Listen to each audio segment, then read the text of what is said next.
Hello, and welcome to the Tudors Make Me Tick. Fuck off. Not this video is all about vocal tics. Bananas. As you can probably hear, I have a lot of vocal tics, and so I thought I would share a video about them. Ace and awesome. Ace and a twat. What are vocal tics? Bananas, Vocal tics are an involuntary noise that a person may make if they have a tic disorder such as Tourette syndrome.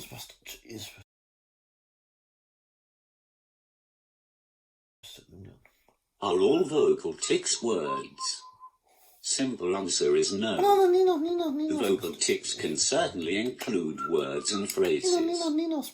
However, many vocal tics are not words. These may include sniffing, whistling, tongue clicking, coughing, grunting, throat clearing, and more. The vocal tics can also include things like singing, accent and language changes, and voice pitch changes. What is coprolalia?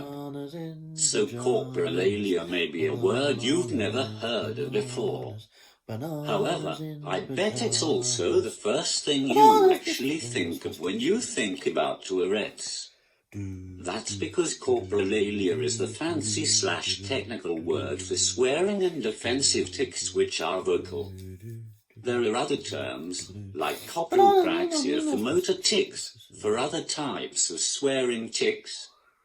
Even though coprolalia only actually affects about 10 to 15% of people with Tourette syndrome, it is a symptom made famous by the media and often sensationalized. Coprolalia isn't just swear words either, it can also include offensive words and phrases, and slurs. These could include things such as tics of a sexual and offensive nature, for example, one of mine is I am a pedophile. Also racist tics, anti-LGBTQIA+ tics, ableist tics, and any other words or phrases that are slurs. Coprolalia, I feel, is very much misrepresented.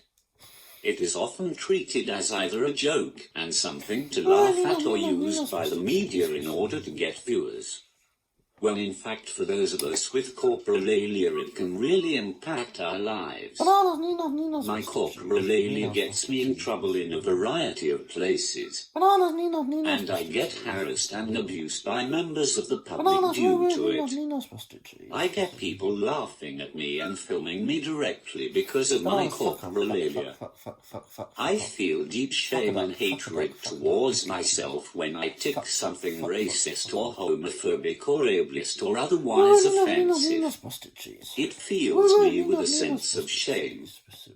Coprolalia is not a joke. It's not funny, and it should not be used by the media in order to get viewers and to essentially use us Touretters.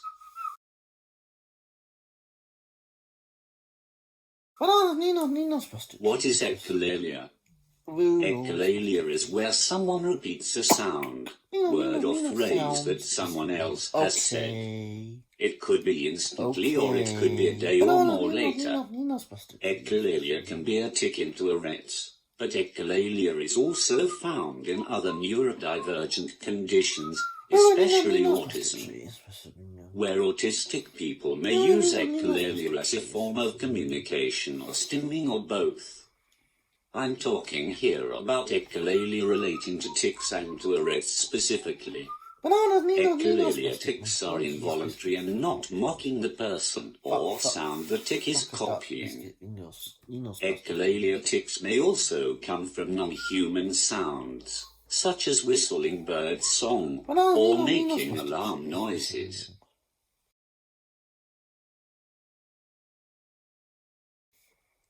What is palilalia? Palilalia is similar to echolalia tics, except it is the repeating of your own vocal words. So I have had days where I just tic what repeatedly. Palilalia may also sound like this example of mine. Banana, banana, bananas in pajamas, bananas in pajamas.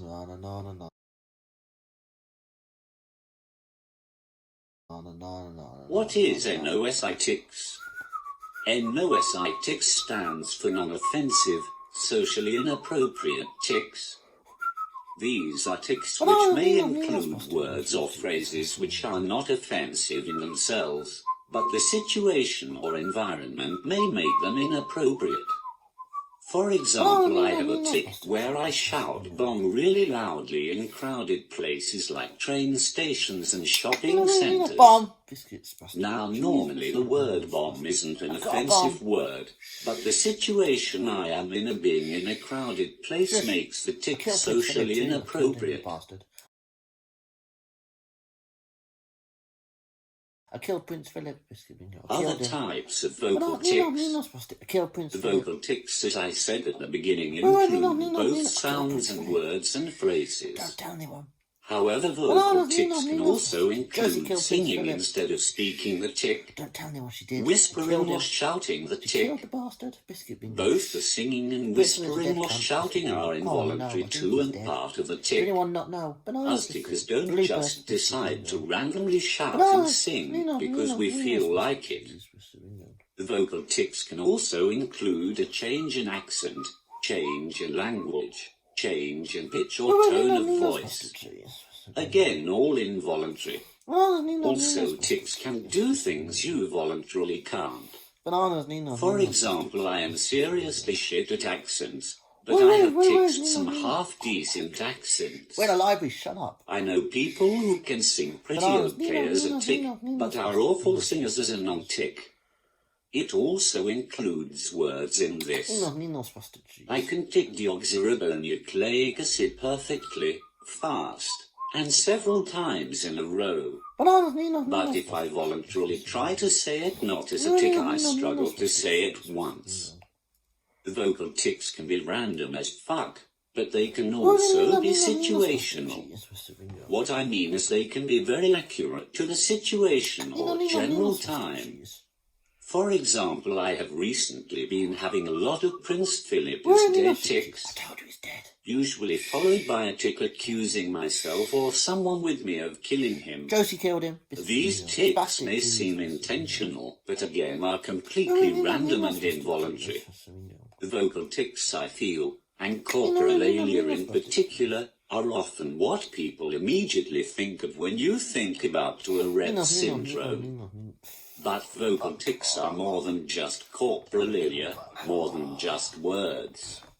Vocal tics cause pain and injury to people, myself included. I have a constant painful throat due to vocal tics. The vocal tics are often used against us, or used to sensationalize us. But vocal tics aren't funny and aren't a joke. Of course, some tics can be funny, and I chuckle at some of mine, and so do those with me, which I don't mind. But overall, vocal tics aren't funny, aren't something for you non-tickers to use as your joke. And they certainly aren't for you, the general public, to laugh at, take the piss at, film them or abuse me because of them. Adam's t-shirt, Biscuit. Goodbye.